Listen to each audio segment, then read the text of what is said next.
ঠাকুর মা স্বামীজির শ্রীচরণে ভক্তিপূর্ণ প্রণাম জানিয়ে আজকের নিবেদন বলরাম বসু, স্বামী গম্ভীরানন্দ।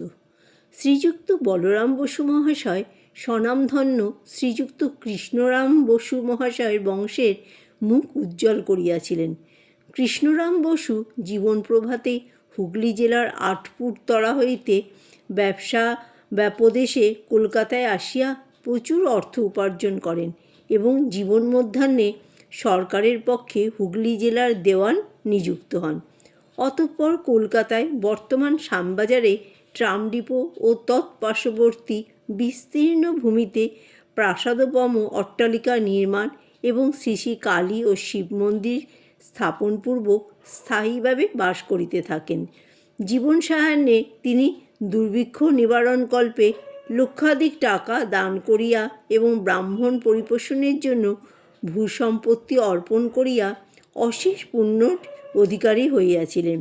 ট্রাম ডিপোর পশ্চিমবর্তী কৃষ্ণরাম বসু স্ট্রিট আজও তাহার গৌরবময় স্মৃতির সাক্ষ্য দিতেছে। কৃষ্ণরাম বসুর পুত্র গুরুপ্রসাদ বৈষ্ণব ধর্ম বরণান্তে স্বগৃহে শ্রী শ্রী রাধাশ্যাম চাঁদ জিউর প্রতিষ্ঠা করেন। শ্রী বিগ্রহের নাম অনুসারে পল্লীর নাম হয় শ্যামবাজার। গুরুপ্রসাদ একদিকে যেমন ভজনশীল ছিলেন, অপরদিকে তেমন ছিলেন মুক্তহস্ত। কিন্তু সহসা কলকাতার ঠাকুর ব্যাংক দেউলিয়া হওয়ায় তাহার আমানত 14 লক্ষ টাকা কর্পূরের ন্যায় উড়িয়া গেল। অগত্যা গৃহ সম্পত্তি হারাইয়া তিনি শ্রীরামপুর মাহেশের বাড়িতে শ্রী বিগ্রহসহ আশ্রয় লইলেন।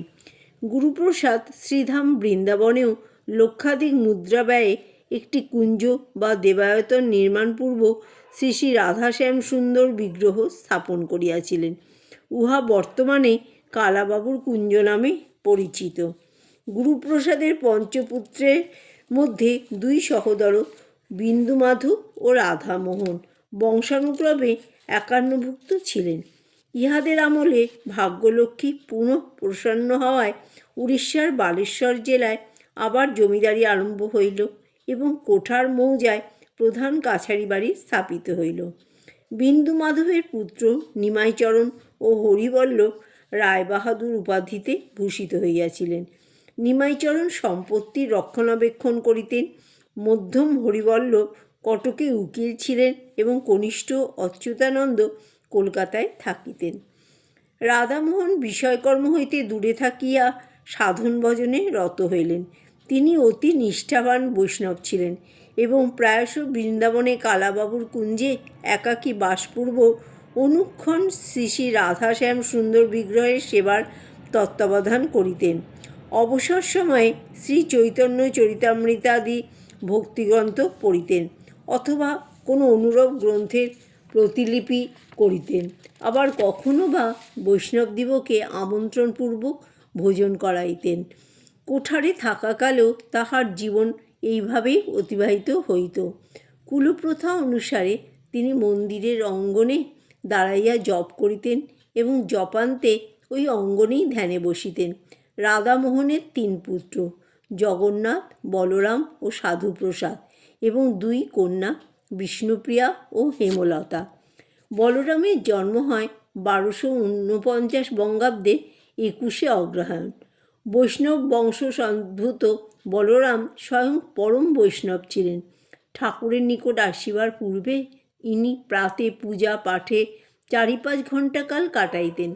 অহিংসা ধর্ম পালনে তিনি এতদূর যত্নবান ছিলেন যে কীটপতঙ্গাদিকেও কখনো কোনো কারণে আঘাত করিতেন না।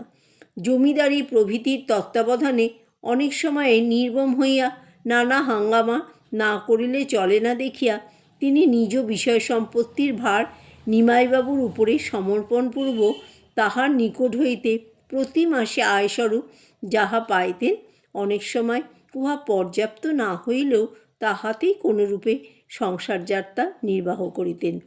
তাহার শরীরও ওই সকল কর্ম করিবার উপযোগী ছিল না। যৌবনে অজীর্ণ রোগে উহা একসময় এতদূর স্বাস্থ্যহীন হইয়াছিল যে একাদিক্রমে 12 বৎসর তাহাকে অন্নত্যাগপূর্বক যবের মণ্ড ও দুগ্ধ পান করিয়া কাটাইতে হইয়াছিল। ভগ্ন শাস্ত্র উদ্ধারের জন্য তিনি ওই সময়ের অনেক কাল পুরীধামে অতিবাহিত করিয়াছিলেন।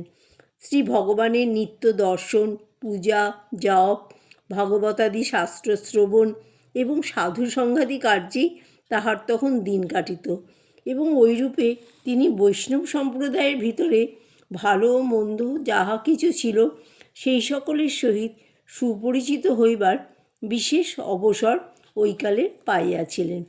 প্রথমা কন্যার বিবাহদানের কালে বলরামকে কয়েক সপ্তাহের জন্য কলকাতায় আসিতে হইয়াছিল, নতুবা পুরীধামে অতিবাহিত পূর্ণ 11 বৎসরের ভিতর তাহার জীবনে অন্য কোনো প্রকারের শান্তিভঙ্গ হয় নাই।